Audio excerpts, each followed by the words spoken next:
Genèse chapitre 30. Et vous avez vu, quand j'ai commencé à fréquenter l'église de Calvary Chapel, Dieu a fait vraiment une œuvre d'apaisement. J'étais vraiment apaisé de voir juste comment... voilà, on n'essaie pas de surjouer les choses, juste de vivre par la parole de Dieu, essayer de vivre par le Saint-Esprit. Mais le fait d'enseigner verset par verset la parole de Dieu, il y a des fois un petit goût de se dire, mais c'est long, c'est long. Et en fait, on est déjà au chapitre 30 de la Genèse. On a passé au travers de plusieurs livres. Et en fait, on s'habitue vraiment à enseigner la parole de Dieu, à la recevoir verset par verset. Et même quand on va après ailleurs, ça nous manque. Quand il n'y a plus d'enseignement verset par verset. Ça nous manque parce qu'on se dit, mais enseigne la parole. On en a besoin, en fait. On a besoin de se nourrir de ça. On a besoin de passer au travers de la parole de Dieu. Hein. Et chapitre 30, on se souvient? Chapitre 30, Jacob a laissé rentrer dans sa famille la polygamie. Et il s'est marié en premier avec Léa. Et il trouvait tellement belle Rachel qu'il a voulu avoir une deuxième femme. Et on va voir que la porte ouverte à chaque fois à tout type d'impureté, tout type de mauvais fonctionnement a un impact dans nos vies. La polygamie, c'est une impureté. Il y a d'autres types d'impuretés, bien sûr. La fornication, l'adultère, la pornographie. Il y a plein de thèmes dans ce chapitre-là. Et ça va être peut-être un terme qui va nous percuter un peu parce qu'on va voir ce que nous dit la parole de Dieu. Et du coup, il avait deux femmes. Rachel qui était belle, stérile.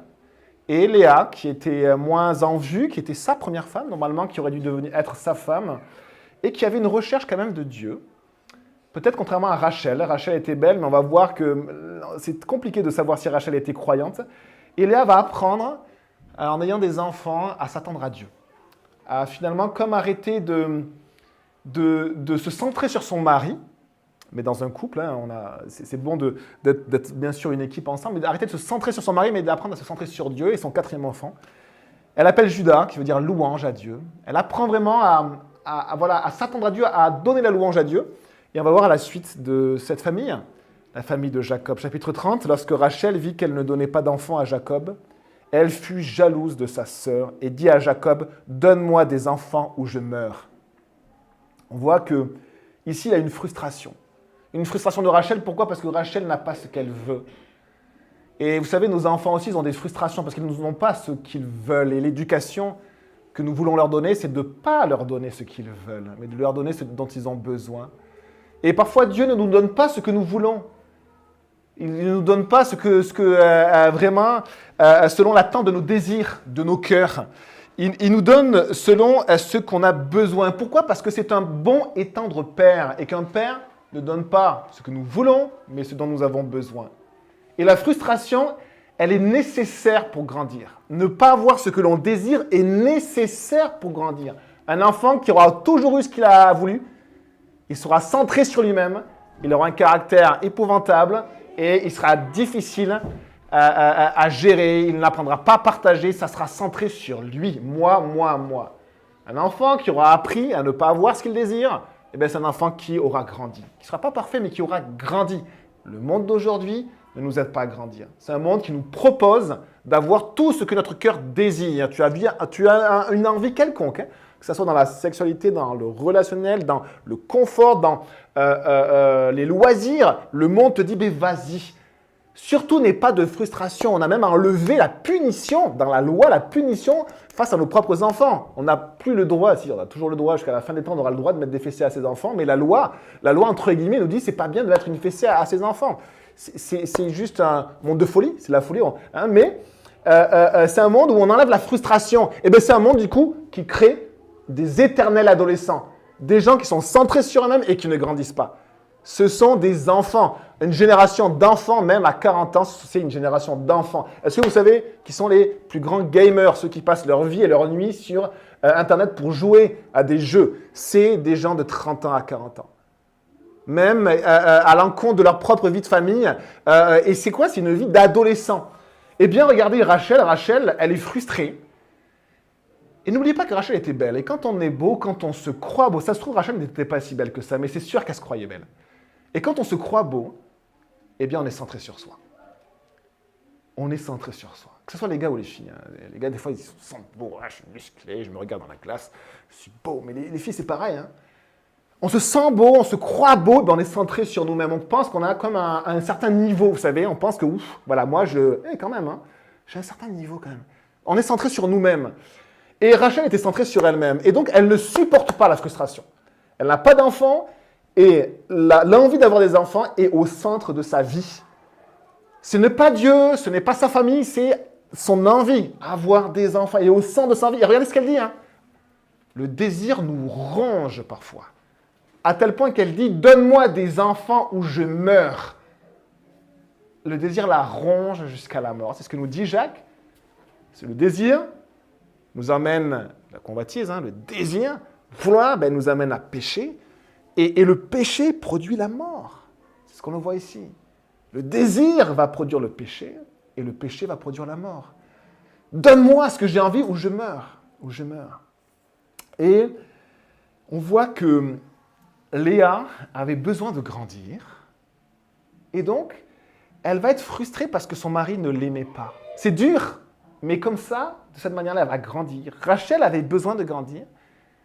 Elle ne va pas avoir d'enfant et elle ne va pas voir ce qu'elle désire non plus pour qu'elle puisse grandir. Et on va voir sa réaction face à ces difficultés. Alors, elle devient jalouse. La jalousie va la ronger. Sûrement que Rachel s'appuyait sur sa beauté.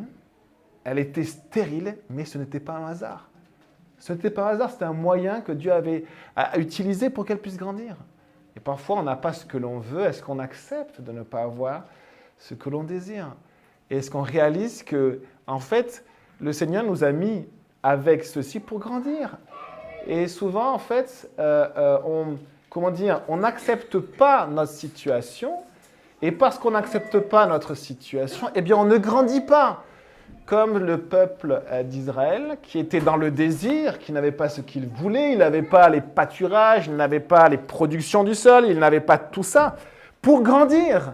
Il ne voulait pas grandir. Il murmurait, il était toujours jaloux, plein d'amertume, il ne voulait pas grandir. Et qu'est-ce qui s'est passé pour ce peuple? Il est mort dans le désert. Qu'est-ce qui se passe pour Rachel?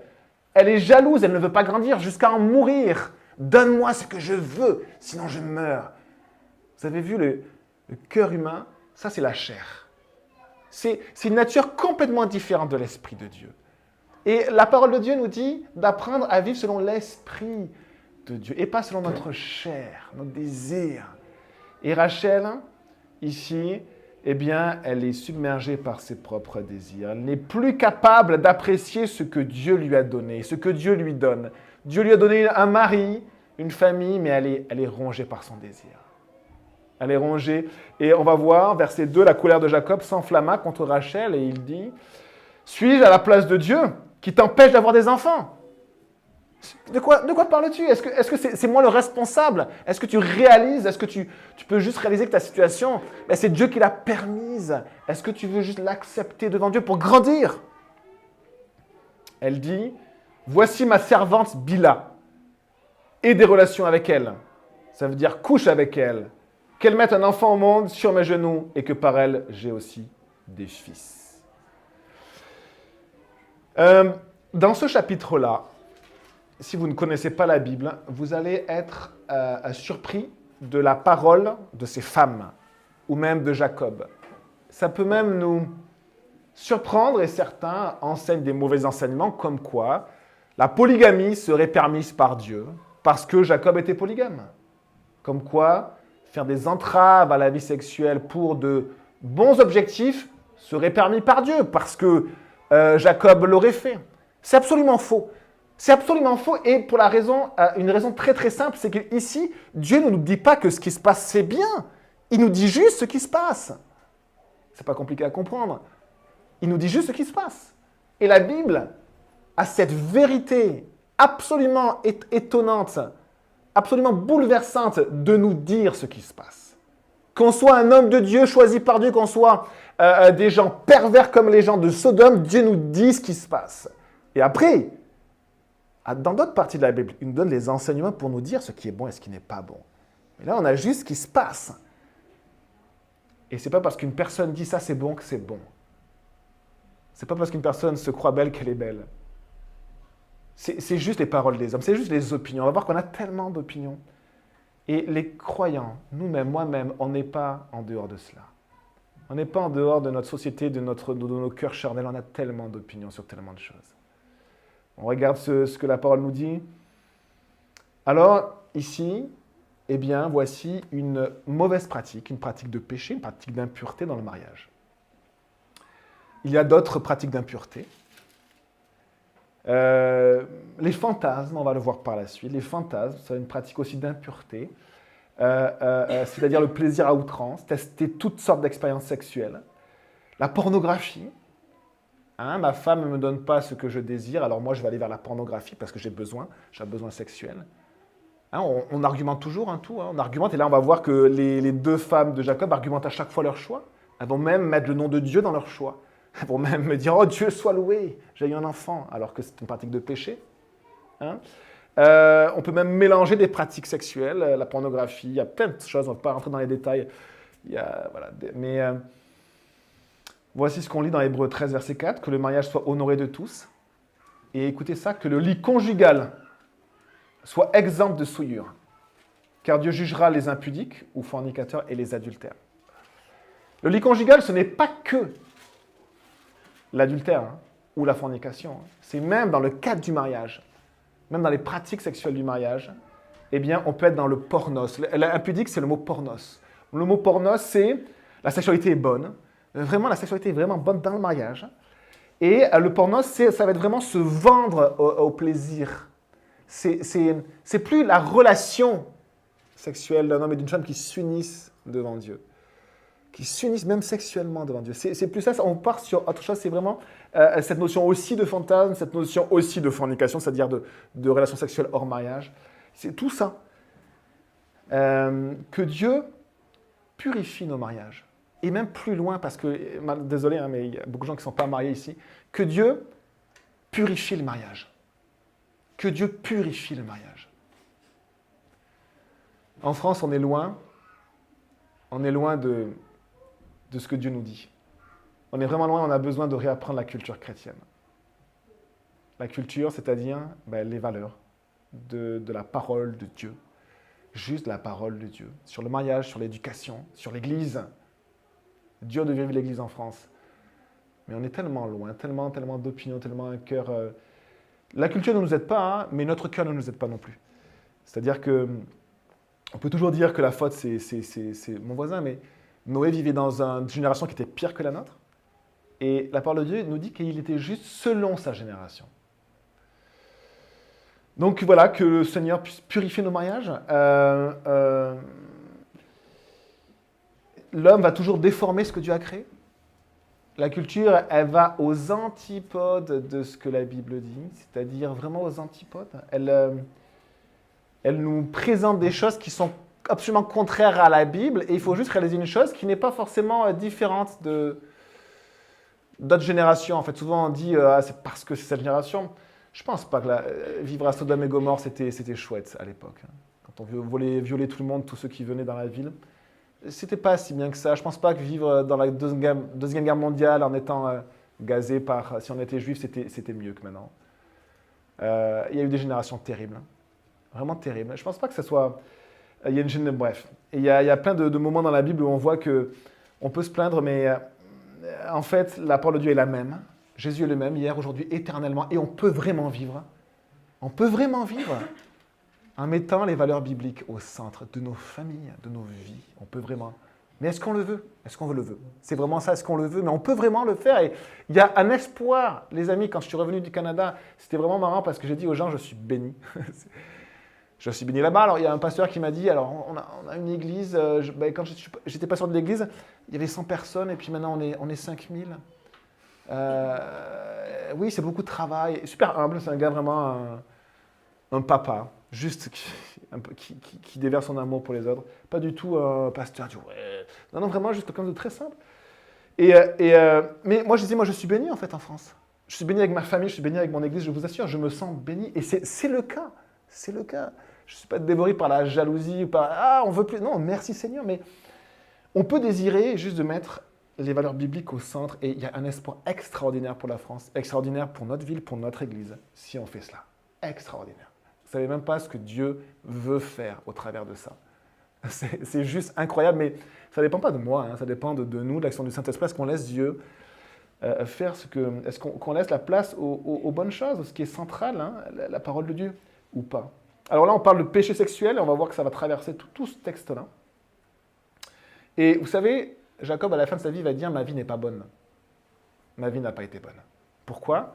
Parce qu'il aura laissé tellement d'impureté dans sa vie. Il aura tellement résisté à ce qui est simple. Moi, je ne comprends pas pourquoi, je vais vous choquer, désolé, pourquoi les gens ne se marient pas. Je ne comprends pas. Jacob. Et Rachel dit « Dieu m'a rendu justice. Il m'a même écouté et m'a accordé un fils. » C'est pour ça pourquoi elle l'appela Dan. Bila, la servante de Rachel, tomba encore enceinte et donna un deuxième fils à Jacob. Rachel dit « J'ai lutté divinement contre ma sœur et j'étais victorieuse. » Elle appela Nephtali. Je vais vous dire une parole très simple. Rachel n'a pas lutté divinement. Dieu n'a pas rendu justice à Rachel. Rachel a simplement péché et a agi par sa chair et pas par l'esprit. C'est tout simple. Ce n'est pas parce que Rachel dit qu'elle a agi selon Dieu qu'elle a agi selon Dieu. Elle a agi contre Dieu, elle a agi par la chair. Pourquoi? Parce que la parole le dit clairement depuis les premiers versets de la Genèse. Et après, on peut passer tous les enseignements des apôtres, si vous voulez, et vous allez voir simplement ce que c'est que le mariage, un homme et une femme qui s'unissent devant Dieu, selon le mariage de la culture dans laquelle vous êtes. Soyez simple. Si vous êtes en France, vous vous mariez selon la culture française. Si vous êtes en Arabie, selon la culture arabe. D'accord? Il faut juste être simple et faire les choses devant Dieu, et vous allez être bénis. C'est ça le vrai évangile, excusez-moi, le vrai évangile de prospérité, c'est pas donne et tu seras béni. C'est applique la parole de Dieu dans ta vie et tu seras béni. Et c'est vrai, tu seras béni. Et alors ici, regardez ce qu'elle dit. C'est très intéressant parce qu'elle met à chaque fois Dieu dans son péché. Hein, elle argumente, et elle met Dieu, elle dit Dieu m'a rendu justice. Et non, ce n'est pas une justice que Dieu lui a rendue. On va le voir par la suite. Dieu va ouvrir sa matrice et elle va pouvoir avoir des enfants. Mais Rachel ne veut pas attendre parce que son désir la ronge. Et elle pêche. Elle agit pas selon l'esprit, mais selon la chair. Elle n'a pas lutté divinement, elle a lutté charnellement. Et ce n'est pas parce que Rachel est sûre d'elle et qu'elle est belle qu'elle a raison. Hein. Ce n'est pas parce qu'elle est sûre d'elle. Des fois, on entend des gens qui prononcent des paroles, on a l'impression que c'est la parole de Dieu, vous savez. Oh, j'ai fait cela parce que... Oh, Dieu m'a... C'est juste faux, parce que c'est contraire à la parole de Dieu. Oh, Dieu m'a dit ça pour toi. Alors, Dieu me dit le contraire dans la Bible. Je préfère écouter Dieu.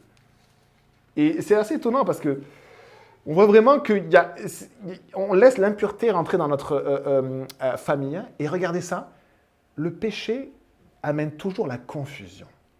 La confusion, c'est que je ne sais plus ce qui vient de Dieu et ce qui vient de ma chair. Et ce n'est pas parce que je suis sûr de moi que je vais crier sur tous les toits que j'ai raison.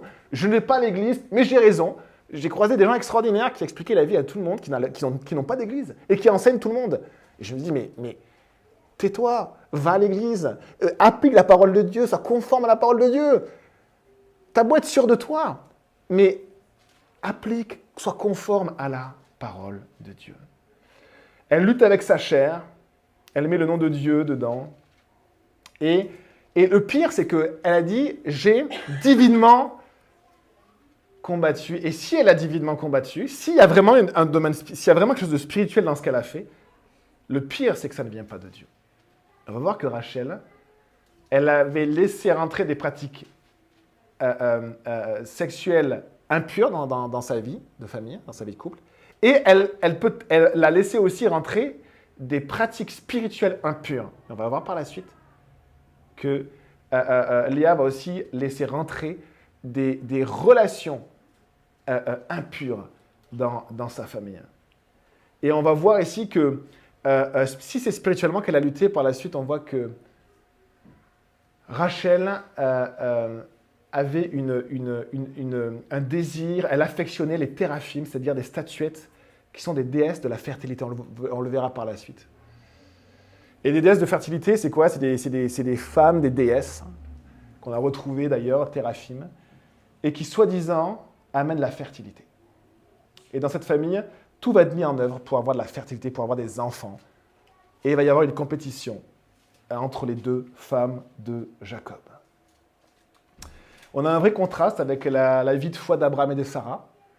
Et ce qui est triste, c'est aussi de se souvenir d'Isaac et de sa femme, dont j'ai oublié le nom, Isaac et Rebecca. Ça. Et on voit en fait que, eh bien, la parole de Dieu n'était pas forcément au centre dans la vie d'Isaac, même si c'est un homme de Dieu. Et si la parole de Dieu n'est pas au centre de vos vies, eh bien en fait, vous allez laisser vos enfants dans une situation où souvent ils vont avoir toutes ces pratiques-là. Et c'est aussi un fléau dans notre génération. Un fléau de voir des grands-parents tellement solides dans la parole de Dieu. Des parents qui sont croyants, qui sont contents d'aller à l'église, mais qui ne mettent plus la parole de Dieu au centre de leur famille. Et des enfants qui font tout type d'expériences impures. Et ici, on le voit, Abraham et Sarah, et on voit Isaac et Rebecca, et là, on voit Jacob. Tout type d'expérience impure. On voit vraiment le fait que la parole de Dieu n'est plus au centre, alors qu'Abraham, la parole de Dieu était au centre, vraiment les promesses de Dieu. Il était constamment sur les promesses de Dieu, ce que Dieu lui avait promis sur la terre, promis sur sa descendance. Plus maintenant. Plus maintenant. Et on peut juste demander, et dans nos familles, sur la pureté, et on va voir même les impuretés relationnelles, assez étonnant, parce qu'ici, finalement, on va avoir, et on va le voir aussi avec Léa, on va peut-être le voir avec Léa par la suite, de l'impureté aussi relationnelle. Verset 9, regardez verset 9, voyant qu'elle avait cessé d'avoir des enfants, Léa prit sa servante Zilpa et la donna pour femme à Jacob. Zilpa, la servante de Léa, donna un fils à Jacob. Léa dit, « Quel bonheur !» Quel bonheur ! Et elle appela Gad, qui veut dire bonheur. Ici, Léa semble, je pense, plus proche de Dieu. Je pense que c'est une femme qui a un cœur simple devant Dieu. On le voit quand elle a ses enfants, elle apprend à louer le Seigneur. Rachel, c'est vraiment beaucoup plus compliqué. On a l'impression qu'elle est... Je ne sais pas si elle est croyante, Rachel. C'est Léa qui sera enterrée avec Jacob. La première femme, comme si Dieu avait considéré la première femme comme la seule femme de Jacob. C'est assez étonnant. Mais, et ici, on a Léa qui va imiter finalement les mauvaises pratiques de sa sœur. Alors que finalement, elle avait vécu sa vie conjugale d'une bonne manière, avec beaucoup de souffrance, mais d'une bonne manière. Et là, elle va imiter. Et des fois, même en étant croyant, on imite les mauvaises pratiques des autres. On imite les mauvaises pratiques. On laisse rentrer l'impureté parce qu'on voit l'impureté. On dit, et puis, le diable est toujours là pour nous amener plein de raisonnements, pour qu'on puisse argumenter pourquoi il faut faire ça. Et du coup, elle imite, c'est tellement dommage. Et elle va faire la même chose, elle va remettre finalement, elle va simuler un fruit de l'esprit. Elle va simuler la joie. Quel bonheur! Il n'y a rien de bonheur, c'est de l'impureté. Quel bonheur! Non, ce n'est pas un fruit de l'esprit, c'est un fruit de la chair. Et parfois dans le monde, vous savez, on a des gens, des humanistes, qui disent « Ah, qu'est-ce que c'est joli, qu'est-ce que c'est beau, quel bonheur, oh l'amour ». Et si ça n'a rien à voir avec l'amour, ce n'est pas l'amour de Dieu en tout cas, ce n'est pas de la joie du Saint-Esprit. C'est peut-être une joie charnelle, je ne sais pas, un bonheur humain. Mais nous, on veut être attirés par ce qui vient de l'Esprit de Dieu. On veut vraiment que notre joie, notre bonheur viennent vraiment de l'Esprit de Dieu. Et pour cela, on a besoin, moi le premier, eh bien, à crucifier notre chair à la croix. Jésus, il est mort pour justement que ce ne soit pas plus notre chair qui parle, mais notre chair est puissante. Elle est tellement puissante. Ma chair est puissante. La seule manière de ne pas la faire parler, c'est de réaliser que Jésus est mort. Et il dit que celui qui veut me suivre, qu'il porte sa croix. Porter sa croix, c'est quoi? C'est porter la croix où Jésus est mort. C'est quoi? Ça veut dire porter la mort sur soi. La croix, c'est la mort, c'est pas la joie, la croix. La croix, c'est l'instrument de torture un des pires qui existe au monde, inventé par les Romains. C'est là où il y a eu une mort. Pourquoi Dieu nous demande de porter la mort? La mort de notre chair. Dieu nous demande de porter la mort de notre chair si nous voulons vivre par l'Esprit. Quel enseignement extraordinaire que Dieu nous a donné par ses apôtres et par Jésus. Mourir pour vivre, c'est pas trop ce qu'on nous dit dans notre monde. Mourir à nos envies, notre convoitise pour vivre spirituellement et arrêter de simuler des soi-disant fruits de l'esprit. Ah, qu'est-ce que c'est beau, quel bonheur. Non, il n'y a rien de tout ça, c'est juste humain et charnel. Le bonheur du Saint-Esprit, c'est autre chose. La joie de Dieu, c'est autre chose. La paix de Dieu, il n'y aura pas la paix dans cette famille. Il n'y aura jamais la paix dans cette famille. Il n'y aura pas la paix du Saint-Esprit. Quel bonheur! Et on va voir la suite. Verset 12, Zilpa, la servante de Léa, donna un deuxième fils à Jacob. Pourtant, Léa est une femme qui aime Dieu. Elle a donné toute la louange à Dieu lors de son quatrième fils. On l'avait vu, c'était tellement beau de se dire, elle lève les regards maintenant vers Dieu. Elle s'attend à Dieu avant son mari. Et ici, qu'est-ce que ça nous montre? Ça nous montre juste une chose très simplement, quand on fait rentrer une pratique sexuelle impure, si on ne la juge pas devant Dieu, elle reste, comme tous nos péchés. S'il y a de l'impureté, quelle qu'elle soit, dans notre vie, si on ne la juge pas devant Dieu, elle reste.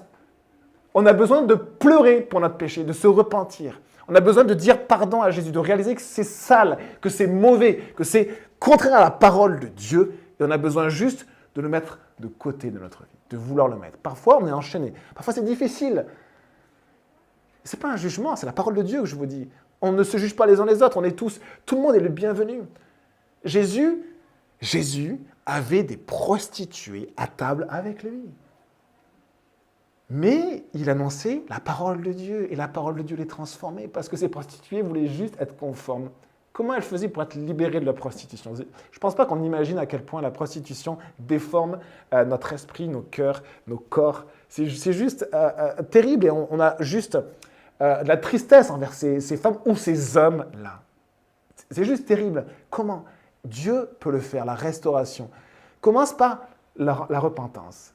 Si vous avez des pratiques avec lesquelles vous êtes enchaînés, eh bien, ça commence par la repentance. C'est-à-dire réaliser que c'est mauvais, réaliser vraiment, demander pardon à Dieu et vouloir en être délivré. Parfois, même en demandant pardon, on est encore enchaîné.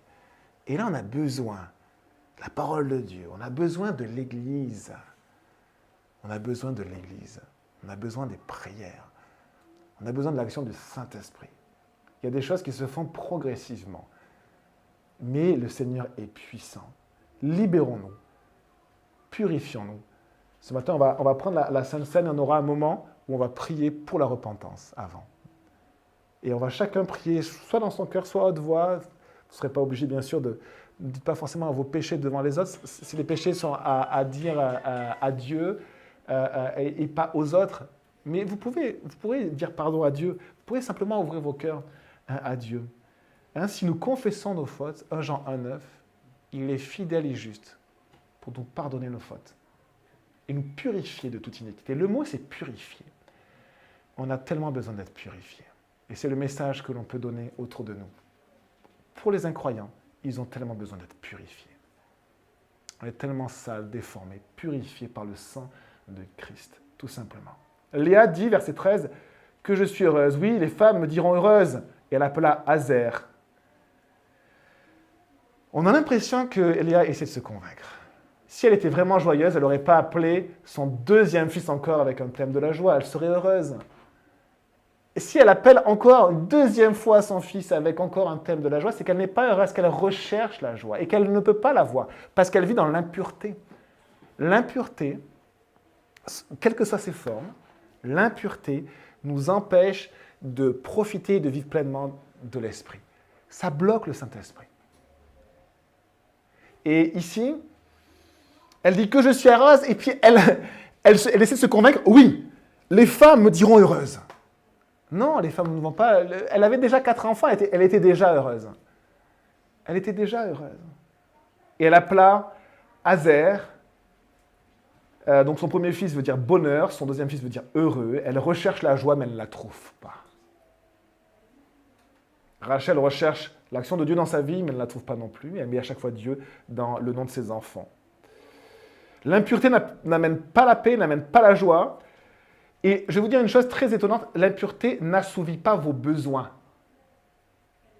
L'impureté assouvit que vos désirs, c'est très différent. Vous avez un désir, on va prendre une image simple qui va vous faire rigoler, j'ai envie de Nutella. Ça va, comme impureté, ça va. En tant que pasteur, je vous dis ça va. À part si vous mangez 10 pots, on va vous dire, bon, vous allez juste tomber malade, mais ça va, ça va. Et du coup, on a tellement envie de Nutella qu'on mange du Nutella. Bon, ben on a assouvi notre désir de sucre. Est-ce que c'est un besoin? Pas sûr. Hein? Pas sûr, on va parler au diététicien, pas sûr que ça soit un besoin. C'est un désir. Avec l'impureté, avec le péché, c'est pareil. On a envie. Et on va prendre, ça assouvit notre désir, mais vous savez, le Nutella, rarement, celui qui achète un pot qui aime le Nutella n'en achète pas un deuxième. Hein? Ceux qui aiment le Nutella ont toujours un pot de Nutella à la maison. Et c'est pareil avec l'impureté. C'est qu'à un moment donné, si vous ne jugez pas cela, vous aurez toujours un pot de Nutella. Désolé, le Nutella n'est pas un péché, je le dis, mais c'est une image, d'accord? C'est une image. Désolé pour ceux qui aiment le Nutella ici. Mais C'est la même image. C'est que, ou les bonbons, si vous voulez, c'est-à-dire qu'on en aura toujours, on veut toujours. Pourquoi? Parce que l'impureté assouvit votre désir, mais pas votre besoin. Qui assouvit vos besoins? Vous avez le droit de parler là. Qui assouvit vos besoins? Ouais. Tout ce qu'on recherche est en Jésus, en Dieu. Tout ce qu'on recherche. Vous savez, les pires, parfois, pratiques sexuelles sont faites parce qu'on a un besoin d'être aimé. Et le moment où tu vas te sentir aimé, ce n'est pas en couchant avec une autre personne. C'est simplement en recevant Jésus dans ta vie. Tu vas te sentir tellement bien et aimé. Et aimé. On l'a chanté. Je suis à lui, j'appartiens. Tu vas sentir même que tu appartiens à quelqu'un qui t'aime d'un amour qui ne changera pas. Jésus. Jésus. C'est légitime de vouloir se marier. Ne vous inquiétez pas, c'est même biblique de vouloir se marier. Et vraiment, ne vous inquiétez pas de cela. Le Seigneur, c'est un bon et tendre Père. C'est un bon et tendre Père. Je ne crois vraiment pas que Dieu nous prive en disant « Ah, c'est dur la vie, hein !» Vraiment, je ne pense pas. Vraiment. Il dit même que vous, les parents, entre guillemets, terrestres, charnels, qui donnez de bonnes choses à vos enfants, si ton enfant te demande un jouet, tu ne vas pas lui dire « Tiens, un serpent pour jouer. » Ah, ça fait mal, hein? Non. Tu vas lui donner, en fait, un jouet. On a tous donné des jouets à nos enfants parce qu'on a envie de les voir jouer. On leur donne des choses pour eux aussi. Mais Dieu fait pareil pour nous, les amis, c'est un bon et tendre Père. Donc, ne vous inquiétez pas, soyez apaisés. Par contre, peut-être que vous avez besoin d'apprendre des choses avant de grandir. Comme Rachel, comme Léa. Mais soyez apaisés, Dieu est un bon et tendre Père, vraiment. Et juste vivre le ministère de l'Esprit dans sa vie, le ministère de la parole de Dieu, ça va nous faire grandir. Et Dieu est bon. Vraiment, Dieu, je crois vraiment que Dieu est bon. Et regardez un petit peu, parce qu'on n'en a pas fini avec l'impureté, c'est un peu dommage de ce passage-là. Des fois, on dit, bon, allez, stop, on va arracher cette page-là, parce qu'il n'y a pas des trucs un peu plus spirituels, plus sympas.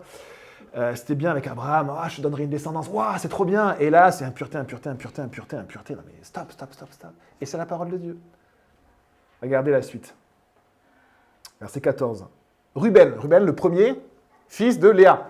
Ruben, je ne sais pas quel âge il avait, peut-être 12 ans. Je dis 12 ans, je ne sais pas, mais on imagine jeune, enfant ou ado. Sortit à l'époque de la moisson des blés et trouva des mandragores dans les champs. Il les apporta à sa mère Léa. C'est quoi des mandragores? Mandragores, c'est des baies qui, je vous lis du coup ce que dit, donc c'est aussi appelé pomme d'amour, comme les gars là, pomme d'amour. Et c'est un fruit d'une grosseur de la noix de muscade qui provient d'une plante qui est abondante en Palestine. C'est un narcotique assez puissant. Et aujourd'hui encore, chez les Arabes, on lui attribue la propriété de rendre les femmes fécondes. Une sorte de drogue. Un peu de cannabis, mais un peu de cannabis sexuel, si vous voulez. C'est un peu ça. Allez là, tu vas passer un bon moment avec ton mari et on va prendre une dose de drogue. Qui lui apporte ça? Ruben. C'est juste horrible. Les enfants, les amis, sont au milieu de nos problèmes de couple. Sont au milieu de nos impuretés de couple. Il y a même des jeux sexuels dans lesquels les enfants prennent part. C'est le fils qui lui emmène les mandragores. Il ne lui dit pas « Oh, c'est des belles fleurs ». Il lui emmène des mandragores parce que c'est des mandragores. Parce qu'il sait que c'est un aphrodisiaque ou que ça va rendre fertile sa maman. Et, verset suivant, Rachel dit alors à Léa, « Donne-moi, je t'en prie, des mandragores de ton fils. » Donc Rachel voit ça et elle en veut pour être fertile. Une bonne dose de drogue, pour des belles nuits avec son mari et peut-être pour avoir des enfants. C'est vraiment ça, désolé, c'est très cru, mais c'est ce que dit le texte. D'une manière plus hébraïque peut-être, mais c'est ce que dit le texte, je vous assure. Tout le monde, à l'époque, vous avez lu la définition des mandragores, les Arabes savent très bien ce que c'est. Arabe, c'est arabe bédouin, tous les descendants d'Abraham savent très bien ce que c'est. Et on va voir en fait que Ruben va être marqué par l'impureté de ses parents. Ruben, il va avoir des problèmes sexuels également. Ruben, c'est celui qui, quand il va être adolescent, quand il va sentir les hormones arriver, eh bien, il va coucher avec une des concubines de son propre père. Je ne sais pas si vous imaginez. Jacob avait 2 femmes, c'était de l'impureté, et il va rajouter 2 concubines, c'était de l'impureté. C'était un peu des femmes de premier niveau, des femmes de deuxième niveau. La culture fonctionnait comme ça. Et Ruben, dans Genèse 35, pendant qu'Israël, c'est Jacob, habitait, 35 verset 22, habitait cette contrée, Ruben alla coucher avec Bila, la concubine de son père. Et Israël l'a pris.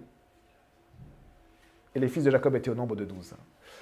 Être témoin de l'intimité de ses parents a des conséquences sur les enfants. Et c'est pour ça que Dieu nous dit, tu ne verras pas l'intimité de ton père ni de ta mère. C'est important, désolé, parce que je sais que dans la culture des 68 arts, à un moment donné, il y a eu une sorte de culture, je suis libre avec mon corps, je me balade à poil dans ma maison, devant mes enfants. Vous pouvez vous balader nu devant votre femme ou votre mari, ça, c'est pas un péché du tout. D'accord? Mais pas devant vos enfants. Pas devant vos enfants. Les enfants n'ont pas à voir votre intimité. C'est important, alors quand ils sont bébés, c'est différent, bien sûr, mais c'est vraiment important. C'est vraiment important, et chasser cette impureté, si c'est là, c'est que des raisonnements diaboliques, en fait, c'est-à-dire du diable. Hein. Le diable, c'est pas forcément que les sacrifices d'enfants horribles, hein. C'est des petits raisonnements faux, comme ça. Et je sais que c'est rentré dans la culture. Il y a plein de gens qui, la nudité, ça va, je me balade un peu nu devant mes enfants. Non, ne le faites pas, parce que ça va avoir des impacts sur vos enfants. Des impacts dans l'impureté. Il y a une jeune fille hein, qui partageait avec des amis proches, à moi et Lydia, et qui nous disait qu'elle était devenue homosexuelle. Vous savez pourquoi? Parce que toute son enfance, elle a vu son père nu. Toute son enfance, elle a vu son père nu se balader. Elle a vu ses parties intimes, ça l'a juste dégoûté. Alors que les relations sexuelles ne sont pas dégoûtantes. Pourquoi? Parce que ça déforme les enfants. Ça déforme. L'homosexualité ne vient pas d'une identité, je suis homosexuel ou pas. Hein. Ça vient d'un déséquilibre. L'homosexualité vient d'un déséquilibre et qui vient souvent de l'enfance. Un déséquilibre dans l'amour du père, l'amour de la mère, la place du père, la place de la mère et l'impureté. Point barre. C'est pas ce que disent notre société. Hein? Et quand je serai en prison, vous m'apporterez des oranges, s'il vous plaît. Verset suivant, verset 15. Elle lui répondit, « Est-ce trop peu d'avoir pris mon mari pour que tu prennes aussi les mandragores de mon fils ?» Rachel dit, « Eh bien, il couchera avec toi cette nuit en échange des mandragores de ton fils. » Et donc Rachel, elle quémande les mandragores. Pourquoi? Parce qu'elle est stérile. Donc elle veut ces mandragores, ça devait être une plante très rare. Elle les veut parce qu'elle pense qu'elle va avoir la fertilité. Est-ce que Rachel s'appuie sur Dieu? Elle s'appuie sur tout type de pratique pour essayer d'avoir des enfants. Absolument pas sur Dieu. Et du coup, elle les veut absolument. Et du coup, elle monnaie ça avec une nuit entre son mari et Léa. Il y a presque une monnaie d'échange, c'est la sexualité avec le mari. C'est juste triste. Verset 16, le soir, quand Jacob revint des champs, Léa sortit à sa rencontre et dit, « C'est vers moi que tu viendras, car je t'ai eu en salaire pour les mandragores de mon fils. » Et il coucha avec elle cette nuit-là. Ici, là, je vais vous surprendre, à part l'histoire des mandragores, il n'y a pas de péché. Et en fait, ce qui est vraiment dur, c'est que Léa, toute sa vie, aspirera à avoir un mariage biblique. Vraiment, Léa, je suis désolé, plus je lis la Bible, plus j'étudie, plus le Seigneur me montre que Léa semble être une croyante et que Rachel ne semble pas être une croyante. Voilà, on ne sait pas exactement, la Bible ne dit pas tout, mais ce qui ressort de ça, c'est que le désir de Léa, ce n'était pas des désirs un peu bizarres comme Rachel, c'est simplement d'avoir son mari pour elle, de dormir avec son mari, dans le même lit conjugal. Ce n'est pas un péché, c'est juste beau, c'est de dormir avec son mari, d'habiter avec son mari. C'est ce qu'elle désirait. Et elle avait raison de le désirer parce que c'est biblique. Et toute sa vie, elle va être privée de ça. Pourquoi? Parce que c'est une famille qui a laissé rentrer l'impureté. Ici, on va regarder 1 Corinthiens 7, verset 4. La femme ne dispose pas de son propre corps, mais c'est le mari. Et pareillement, aussi 1 Corinthiens 7, verset 4. Et pareillement aussi, le mari ne dispose pas de son propre corps, mais c'est la femme. Ne vous privez pas l'un de l'autre. Le mariage est beau. Dans le mariage, avoir des relations sexuelles, quand l'un en a envie, c'est beau. Quand l'autre en a envie, c'est beau. Et même, on s'appartient mutuellement. On s'appartient mutuellement. Nos corps s'appartiennent mutuellement. C'est juste beau, simple et sain. Il n'y a rien d'impur là-dedans. Il n'y a rien d'impur. Et Léa, qu'est-ce qu'elle voulait? Avoir son mari. Avoir aussi des relations sexuelles avec son mari. Et c'est normal. Partager ce que tout couple, normalement croyant et biblique, marié, partage. Dieu, c'est un verset de l'Ecclésiaste, je crois, Dieu a fait les choses simples, mais eux, les hommes, ils ont trouvé beaucoup de détours. Beaucoup de détours. Vous avez vu tous les détours qu'on met. Moi, je pense que Jacob aurait été heureux avec Léa. Je pense que Jacob aurait été heureux avec Léa. Après, Dieu nous offre toujours des deuxièmes chances. Et on peut se remarier dans le Seigneur et vivre un mariage selon Dieu, je le crois. Parce que Dieu donne des deuxièmes chances. Après, si vous voulez vous remarier, allez voir votre pasteur, s'il vous plaît, parce que vous avez besoin de conseils, vous avez besoin de conseils bibliques. Si vous voulez vous marier, allez voir votre pasteur, s'il vous plaît. Au Canada, il y a une culture un peu plus simple, c'est que les choses se font naturellement. Un leadership assez naturel. Voilà, en France, il faut quémander. Venez voir votre pasteur, s'il vous plaît, parce que vous en avez besoin, en fait. Et c'est mon rôle de vous conseiller dans la parole de Dieu. Si vous êtes jeune, vous voulez vous marier, c'est une super bonne chose. Allez voir votre leader de jeunesse, allez voir votre pasteur, allez voir et demandez conseil. C'est la bonne chose à faire. La bonne chose à faire. C'est tellement triste de voir Léa qui aspire à quelque chose de biblique.